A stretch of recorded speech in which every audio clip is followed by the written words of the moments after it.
Excellent. We are live. Welcome everyone to Her First Million, a YouTube channel tailored exclusively for women and business owners in traditionally male-dominated fields like manufacturing, the trades, technology, attorneys, and CPAs. Today we'll be focusing on manufacturing. I'm so excited. It's one of my favorite industries.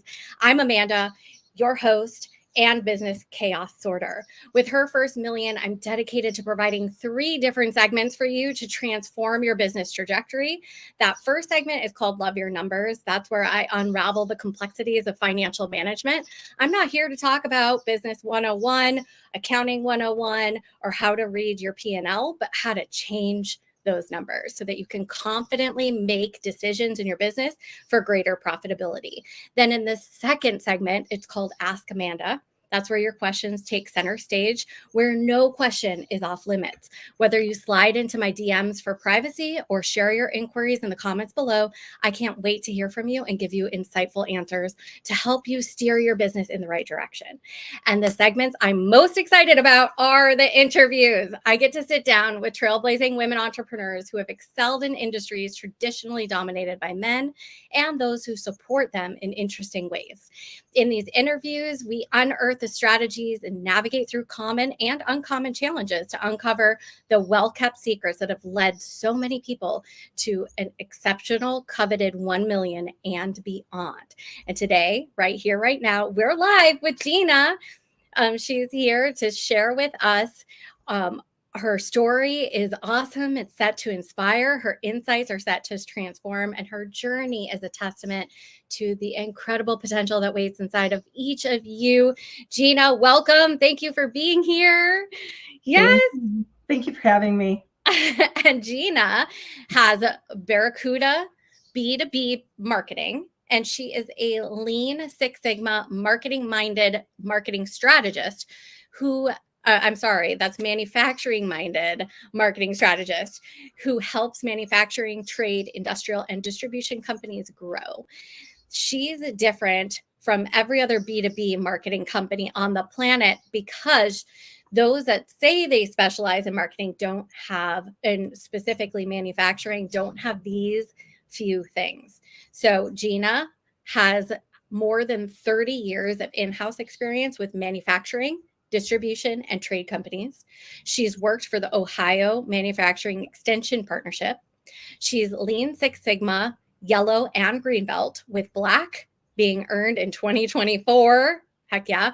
Completed six Lean Six Sigma projects and applied this methodology to her marketing process as well. Welding certified, managed American Machinist, Welding Design and Fabrication, Gases and Welding Distributor, and Construction News.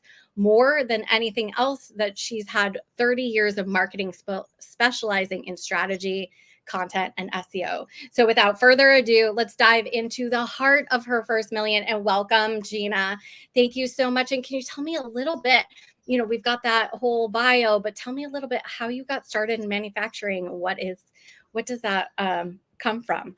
How did you get here? Thank you for that great introduction. I don't think my own mother could introduce me that well. So thank you. How I got started is honestly, it's an easy story. Back in the day, when I graduated from college, it was not called marketing, it was called advertising. Mm-hmm. And so I thought I was going to go to work for an advertising agency. Well, in the process of interviewing, the agencies were paying so little for a junior copywriter. You would have had to have 5 roommates or live with your parents. Mm-hmm. And I didn't. I had a car payment, a rent payment, a student loan payment. So I interviewed with a manufacturing company, and they offered me about 1/3 more than the advertising agencies were offering. So I took that position, and I ended up going in-house with a company that manufactured vibration analysis equipment for large rotating machinery, like in paper mills. And they would test the bearings to prevent a breakdown and replace the bearings proactively before there would be a shutdown of the equipment. And that company at the time also manufactured the life support systems for Space Station Freedom. So it was an interesting first taste of manufacturing. Wow, that's so cool. So those of you that have kids, turning up the volume on the manufacturing. I know I work here locally in Oregon around getting young people involved in manufacturing because it is livable wages. That's why I love working in the trades and in manufacturing. When we have jobs like that, when we grow our companies like that, we can provide those livable wage jobs for people. So that is Mhm. so exciting to see and hear it firsthand. But and I know that you're a marketing strategist, but why do you specialize in manufacturing and industrial, to be specific in that? What was it that made that shift happen for you? Well, because like in my bio, I've spent all those years in the industrial space and especially running those trade publications. Hmm. I learned milling, drilling, boring, lathing, tolerances, CNCs, EDMs, CMMs, cobots, robots. So I can talk to a manufacturer in their language using their Hmm. vocabulary as a manufacturer. A lot of marketers end up doing this cookie cutter approach where it's like the B2B strategy and you and you and you, we do the same strategy for everyone. And with my insight, I understand that all manufacturers are different. They're in different places in their development. I understand the challenges of the industry, and so it's kind of uniquely positioned me to talk the talk and walk the walk. And I also am passionate about the industry. I love, whatever room you're in, people who are viewing this, look around your room. Every single thing in that room was manufactured. When Hmm. you're in your car on your way to work, it was manufactured. Your whole entire office is manufactured. Everything you're wearing is manufactured. And it's cool. It's cool to go take plant tours and walk into these facilities and see what's being made and how it's being made. Oh my goodness. I did that when I first moved to McMinnville, Oregon. There was they've been bought out since, but there was this manufacturing facility here. And it was literally a lean 101, but in real life. Like you saw the process of lean manufacturing happening. And it was like the textbook in real life. And I was like, how the heck did you do all this? But that is so cool. Can you tell us a little bit about how marketing and manufacturing is different? Mhm. Well, first of all, manufacturers, and if there's any manufacturers listening, no insult Hmm. intended. I work primarily with the small to mid-sized Uh-huh. manufacturers. Usually they're about 100 people or less. And at that stage in their evolution, a lot of times they are not up to date in the marketing world or the digital world.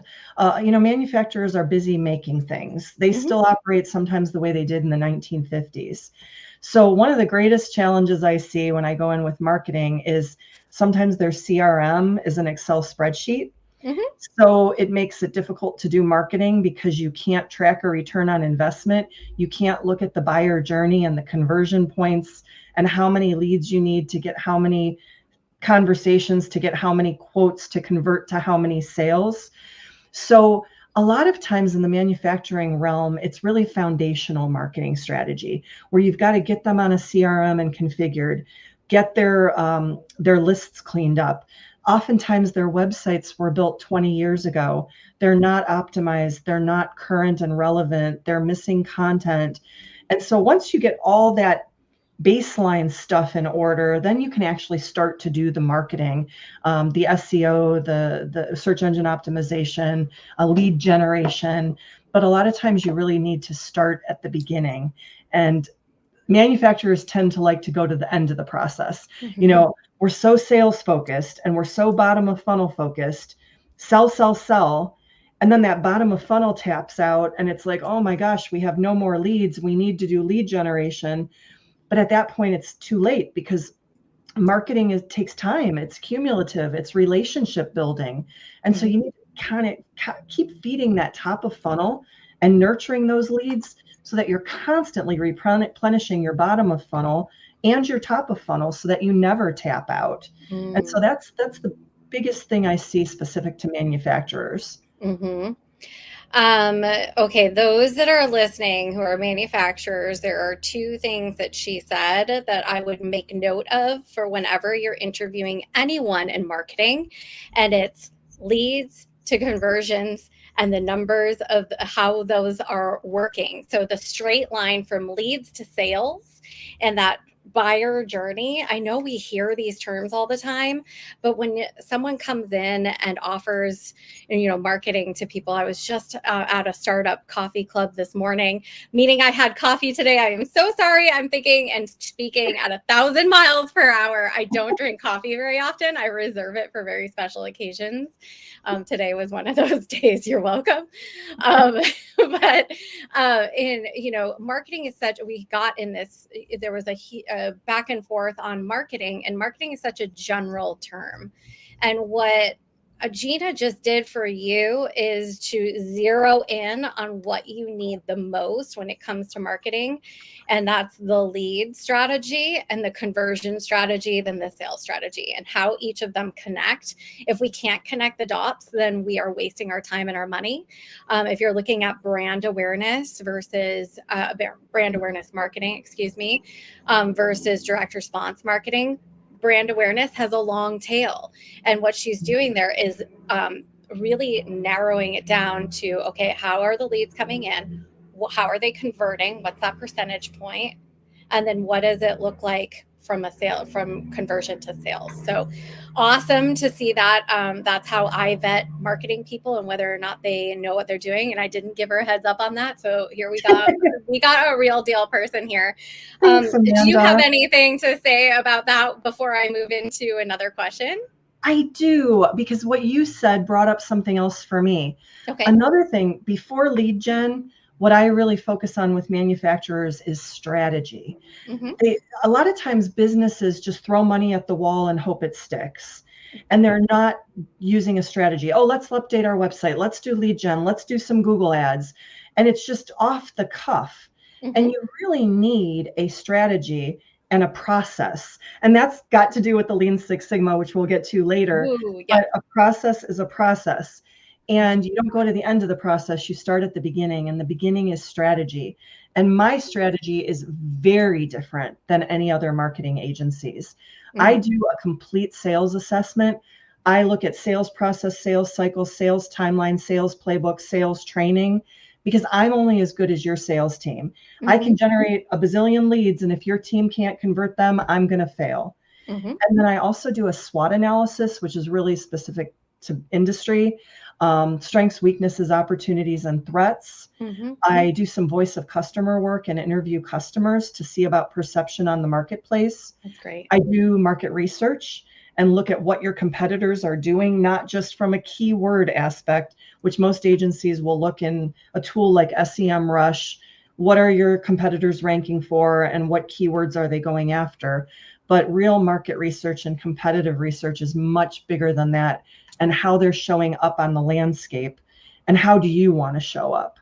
Mm-hmm. So that's a little peek inside a marketing strategy. It's a lot bigger than that, but those are a few key elements. Oh my goodness. I don't mean to fangirl all over you, but I am going to. You all, this is really great to hear. It's what I fight against every single day when I talk to marketers, and why marketers don't usually show up on my show. The people throw around strategy, and what you just said is the actual strategy.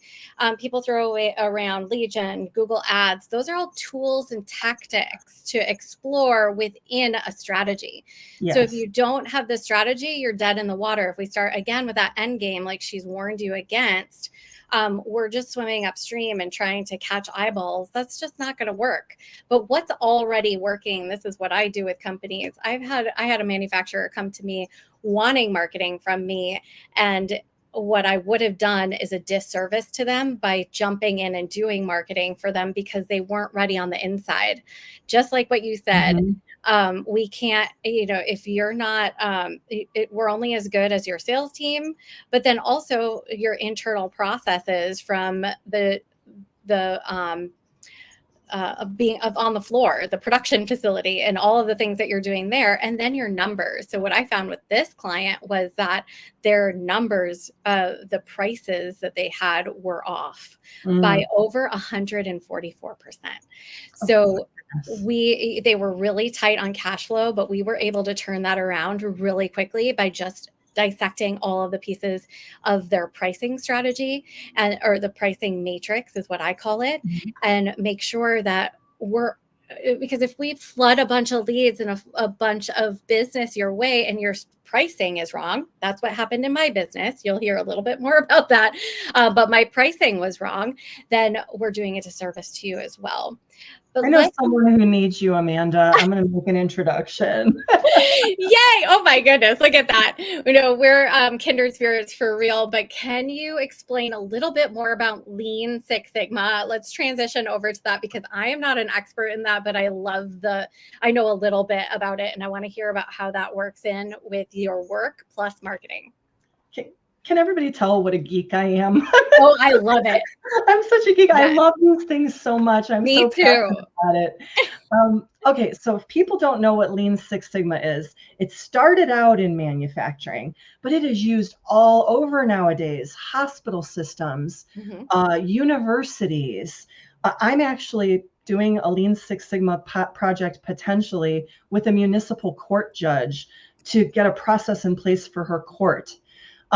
So what it is, it's a methodology that looks to do process improvement and do not just a process improvement, but make sure those processes are continuously improving. And so in the process of improving, your goal is to reduce defects, decrease errors, minimize variation so that your product is consistent. You're not getting a high bleep here and a low bleep there. And then that increases quality and efficiency.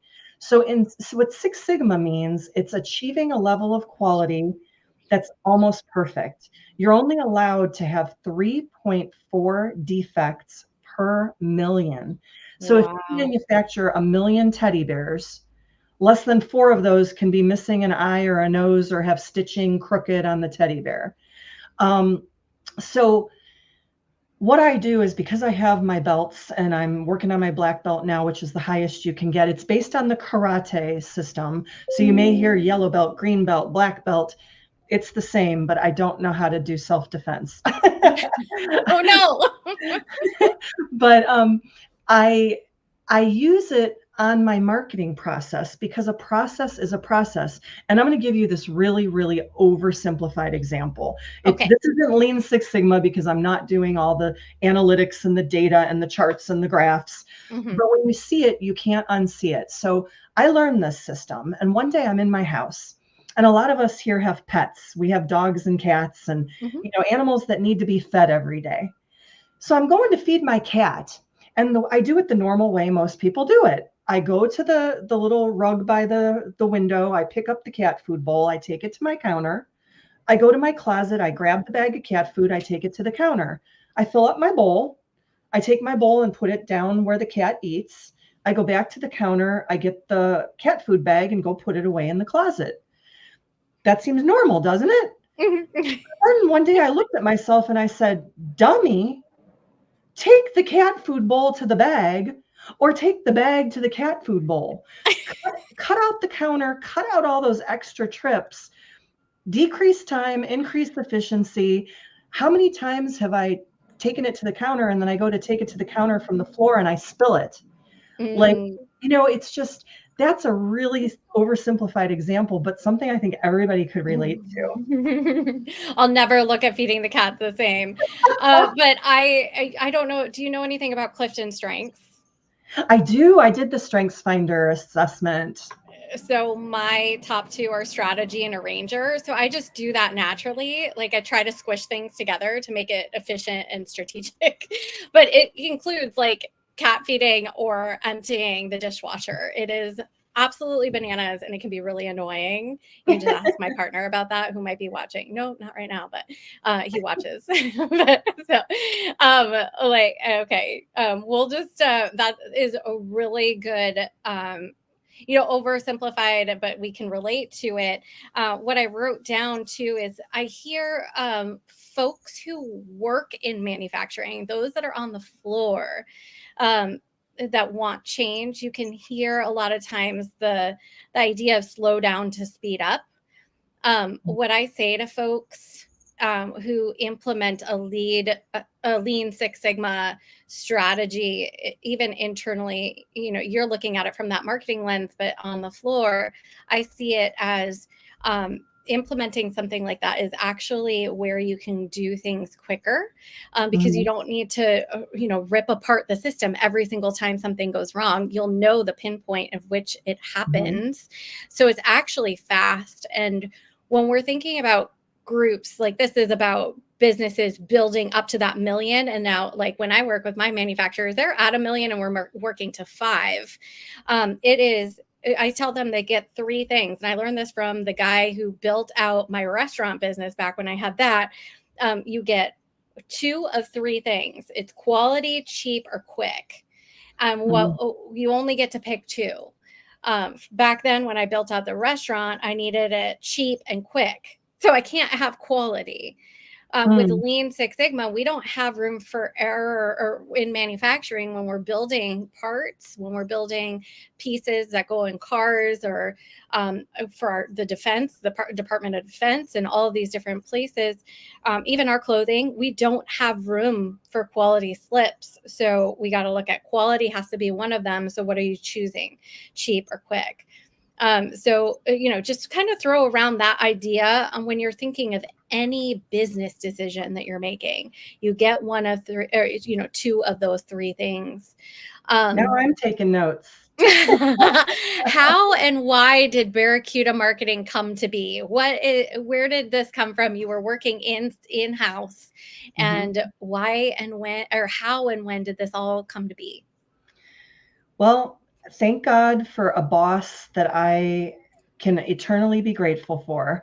So I worked for my former boss for 3 years. Then we stayed friends for about 6 years. And about a year ago, he hired me back to a manufacturing company that he and his brothers had bought a couple years ago. So when I joined him, he told me, I want to grow the business, then sell it. So I want you to start your own consulting business and ramp it up so that when this job ends, you can go out on your own full time and not have to look for your next job. And because I intensely respect and admire him, I immediately followed his advice. And I formed my LLC, did all the stuff, credit card and checking account and bookkeeping software and business plan and financials. And I got a coach and brand name, logo, website, business cards. And I did that. And a month later, I signed my first client for a 6-month project. And so I was kind of at bandwidth. I had the full-time job and I had the client for 10 hours a week. So I wasn't able to take on any other clients. So I was really networking for the pure love of networking and helping other people. And then this year, I decided to go out on my own and build up my business and make a go of it. And I want to share the story, the name of my business. People always ask, please. Why are you named Barracuda? Yeah. I had a former client who is still a friend of mine, and I actually am planning on doing another project with him in the future. And he came to me one day and he said, Gina, with all love and respect, you are a Barracuda. He said, I am all over the place. I'm a mess. I'm disorganized. I'm terrible to work with. I don't respond. I forget things. And you just keep at it and you keep it on track and you do it with love and respect and kindness.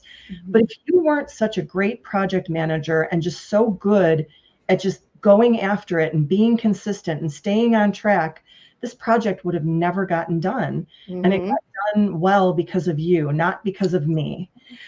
And so that name, I went through like 3 weeks of trying to find a name for my company. And that one just kept coming back as my heart name. And I'm one of these people I'm very type A. I'm like a locomotive. I'm very organized. I do the work of 8 people in a day, very process oriented, very structured. And so barracudas are one of the fastest fish in the world. They can swim very fast.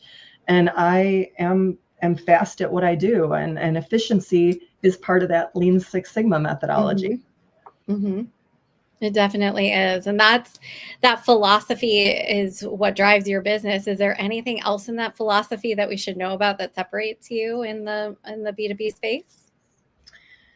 Definitely. And on my website, I say it this way. I say that I'm a servant leader, but I truly operate from a place of good, a place of ethics, and a place of doing the right thing.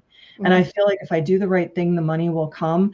A quick example of that. I had a client who came to me and wanted to do lead generation. And I said, before we do that, let's do a sales and marketing assessment and look at the landscape. In the process of doing that, I found that his company was so broken. The sales team hated him. They were aging out with no succession plan in place. Yeah. I did voice of customer work. His customers hated the company. They only bought from them because they were the only manufacturer in the US of this $1 million piece of equipment. The only other competitor was in Europe, and it was too expensive to transport. Wow. They were promising 3-month delivery times and delivering in 18 months with no communication along the way, costing their customers money. So I came back to him, and any other marketing agency would have said, okay, we'll do lead gen, $75,000. Here's what we're going to do for you, our cookie cutter approach. I said, no, I care about you and your business. I want you to succeed and have a future. In good faith, I can't take your money. And in good faith, I cannot do lead gen and bring you more customers who are going to be dissatisfied. You need to fix what's broken or you'll be out of business in a couple years. So I sent him to an HR nonprofit that could help him with his culture and his succession planning. Yeah. I sent him to his local manufacturing extension partnership that could help him with his operations issues. Yes. We still are in touch. For the past year, they've been working on fixing those issues. They're still in business. And I hope down the line I get to do marketing for them. But that's the kind of ethics I have. And I think any other B2B marketer probably, they wouldn't have done that assessment to find out about HR and shop floor. They wouldn't have even looked at that. I do because of the Six Sigma and the manufacturing background. And that's what makes me different. And so I lost a client. I lost money in my pocket. And hopefully I kept him in business. And they're going to have a long, bright future. And that's my goal. I am so passionate about manufacturing. I want to keep manufacturing domestic, grow the economy, and create jobs. And if in doing what I do, I can somehow impact that, then my work is done. I fulfilled my mission. Oh my goodness. That is so cool. I just gave myself goosebumps. Yeah, I had goosebumps the whole time. If you don't want to hire her and you're in manufacturing, I don't know, you must be dead. Like, your heart is just so beautiful. Thank you so much for sharing that. That philosophy is beautiful. And I say the exact same thing. When I help people, money will come. This isn't about, getting rich quick, and it is about helping people. And I have a mentor who says, like, if you have a client problem, you won't talk to people until they give you money problem, because really what we need to be doing is giving away our information and helping with the implementation, which is exactly what you do. And that is just so beautiful that you saw the long game with him versus the short term, what could happen for you as far as just getting those leads in the door. So thank you for being somebody that stands for that. And those that are in marketing, I mean, definitely you just learned a whole bunch about marketing here in this conversation. I'm going to wrap it up with a question that I love to ask every guest, and it's about resources or insights that you would share with the listeners, because what we're trying to do is reach our first million in revenue and beyond. So what are some of the things that you would recommend to them? Okay, I've got some really great tips because I just went through it. I formed my business not real long ago. Number one, there are organizations. I used a few of them. I used the SBDC, which is the Small Business Development Corporation. They're funded by the federal government. I also used a fabulous organization called SCORE, SCORE. And that's where I got my mentor and coach for free. And I have to tell you, I could not have done it without him. He did my business plan with me. He did my financials with me. He helped me do my contracts. He helped me get set up on a free accounting software. He helped me believe in myself when I didn't, or when I was afraid. He gave me confidence.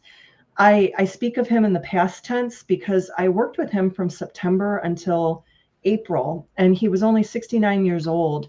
And very suddenly and unexpectedly, he passed away in April. And it was devastating. It was just like, how do I go on without him? And he made that much of an impact on my life. And I know that he changed so many lives. And if he could do that for me, I'm sure the organization can help others.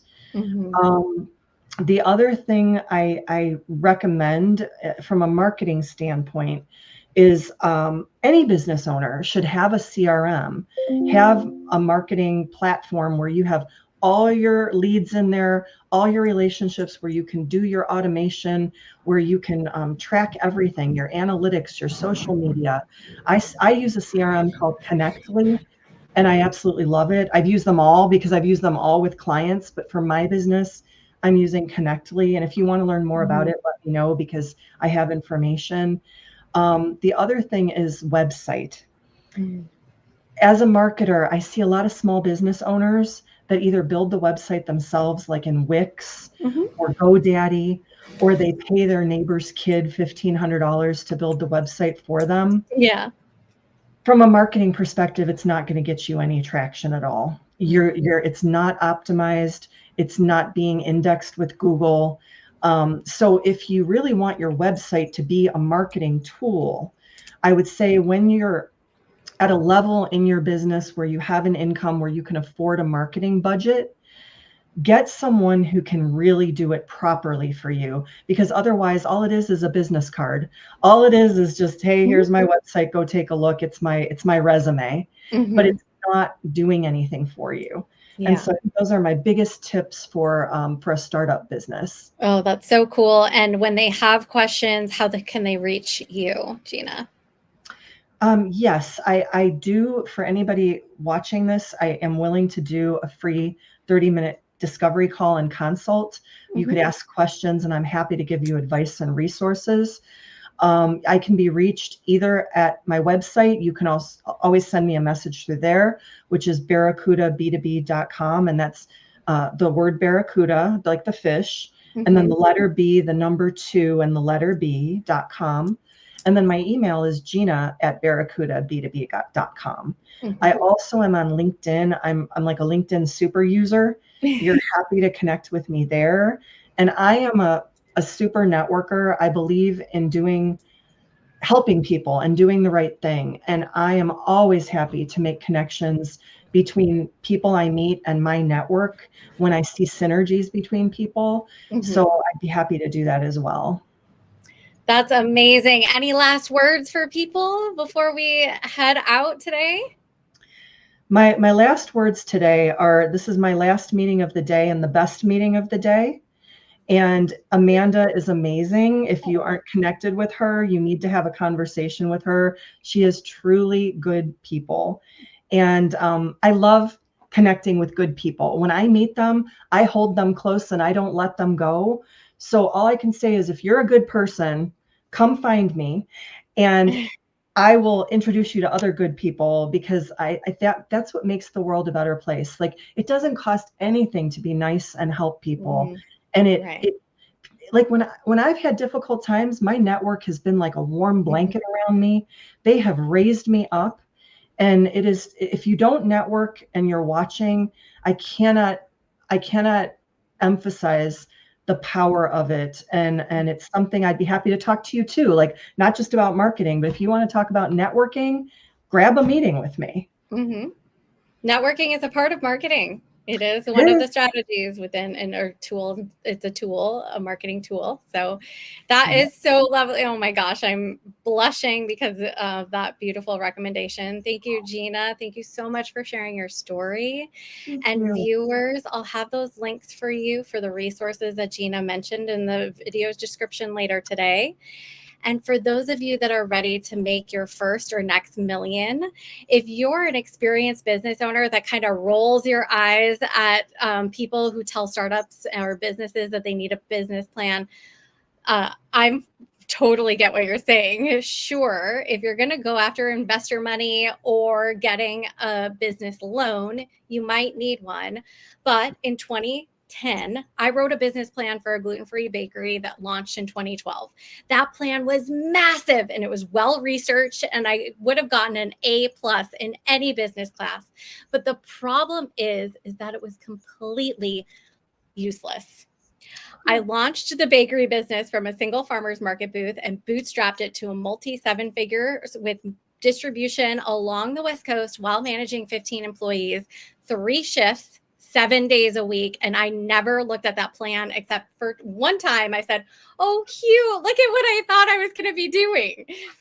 The strategic plan that I created has everything that I would have found helpful back then. And now, after teaching it to over 300 businesses, it's streamlined and simplified so that only the most important pieces are needed to surpass the $3 million mark. So if you like what you hear, please remember to subscribe and hit that notification button to stay in the loop on the next episode of Her First Million. Until next time, here's to your success. I'll see you later. Bye-bye.